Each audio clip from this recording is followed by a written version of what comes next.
ఓం సాయిరామ్. ఈరోజు సాయి స్ఫూర్తిలో బాబా తత్వంలోని పరమార్థమే జీవితం కావాలి. బాబా తన శిష్యులకు మాటల రూపంలో బోధించింది తక్కువే, చేతల రూపమే ఎక్కువ. కానీ పలికిన కొద్ది మాటలు అమృతధారలు, దివ్యమైన అర్థాలతో కూడి ఉన్న బాబా ఒక్కొక్క మాట విజ్ఞాన సర్వస్వం. బాబా సూక్తులతో రచించిన గ్రంథం అధ్యయనం చేస్తున్న కొద్దీ కొత్త కొత్త జీవిత సత్యాలు, ప్రకృతి మర్మాలు అర్థమవుతూనే ఉంటాయి. బాబా తత్వం ఒక మహాసముద్రం వంటిది. అది ఎంతో విశాలంగా విస్తరించి ఉన్నది.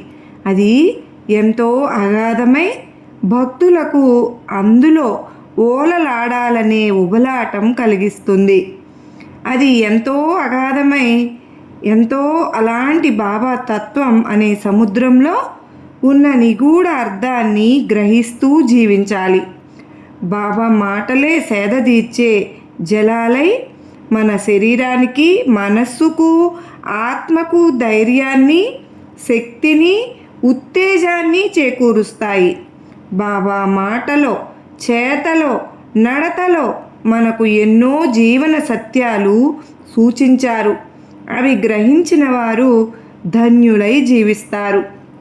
అప్పుడే పుట్టిన బిడ్డ తల్లి పాల కోసం పడే ఆతృతలాగా బాబా తత్వం నుండి జాలువారుతున్న స్వచ్ఛమైన అమృతం కోసం మనం ఎదురు చూడాలి.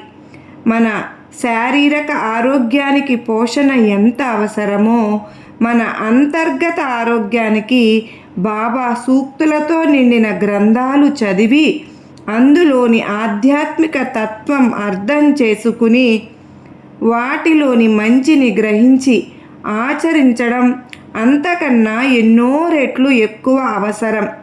అలా ఆచరించినప్పుడు బాబా పలుకులలోని పరమార్థం మన అనుభవంలోనికి వచ్చి జీవితం అర్థవంతము, ఆనందమయము అవుతుంది.